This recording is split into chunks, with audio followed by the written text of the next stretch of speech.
पूछा गया which of the following was were reasons for choosing Panipat as battle ground. आपने देखा कि पहली battle of Panipat, second battle of Panipat, third battle, तो ये सारी बैटल जो है पानीपत में ही क्यों हो रही हैं, ऐसा क्या रीजन है। देखिए मेंस में भी इस तरीके के क्वेश्चन आ जाते हैं जहाँ पे इस आपसे एक तरीके से एनालिसिस पूछ लिया जाता है, वेरियस कॉजल फैक्टर्स पूछ लिए जाते हैं। प्रीलिम्स के लिए तो ये क्वेश्चन इंपॉर्टेंट है ही, लेकिन मेंस के हिसाब से भी आपको पता होना चाहिए कि पानीपत ही क्यों चूज किया जाता था।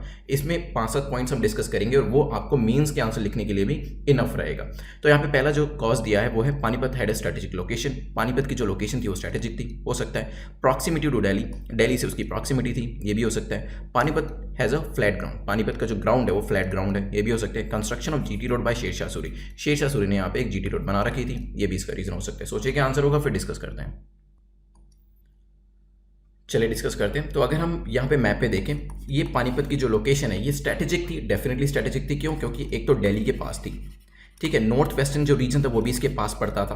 तो ये कुछ ऐसे इंपॉर्टेंट रीजन है। नीचे से जो आपके राजपूत से और मराठाज है उनके भी ये बिल्कुल पास में पड़ता था। तो एक तरीके से सेंट्रल लोकेशन आप कह सकते हैं। तो स्ट्रेटेजिक लोकेशन तो थी, और क्योंकि दिल्ली जो थी वो सल्तनत की पूरी गद्दी थी, इस वजह से वो उसके पास भी थी। पानीपत और दिल्ली की जो दूरी है वो ज़्यादा नहीं है, और इस वजह से भी इसकी जो इंपॉर्टेंस है वो बढ़ जाती है। तो ये दो रीजन तो हो गए करेक्ट। पानीपत जो वो फ्लैट ग्राउंड है, ये बिल्कुल ठीक है। पानीपत जो है वो समतल एक तरीके से ग्राउंड है, तो वहाँ पे जो बैटल्स होते हैं वो आसानी से कंडक्ट करी जा सकती है। माउंटेनियस रीजन जो होते हैं वहाँ पे ऑफकोर्स लड़ाई करना थोड़ा सा मुश्किल होता है। तो Panipat as a flat ground, so that is one of the reason, बिल्कुल ठीक है। और यहाँ से जीटी रोड जो थी वो भी शेरशाह सूरी ने बनाई थी, इस वजह से जो भी चीज़ें आप कह सकते हैं ट्रैवलिंग करने के लिए जो आपको वॉरफेयर का सामान कराना होता था, भेजना होता था, या फिर लोगों को भी जाना होता था, या फिर आपके जो सोल्जर्स को जाना होता था उनको काफ़ी आसानी होती थी। अभी आपने देखा होगा, इसको आप अगर करंट से कनेक्ट करके देखें, हमने दौलत बेग ओल्दी के पास एक रोड बनाई है जिसकी वजह से चाइना को बहुत ज़्यादा प्रॉब्लम हो रही है। ऐसा हमने क्यों किया? ताकि हमारे सोल्जर्स इजीली ट्रैवल कर सकें, वहाँ पर हम वॉरफेयर का भी जो सामान है वहाँ पे इजीली प्रोवाइड कर सके। तो रोड जो है, रोड कनेक्टिविटी,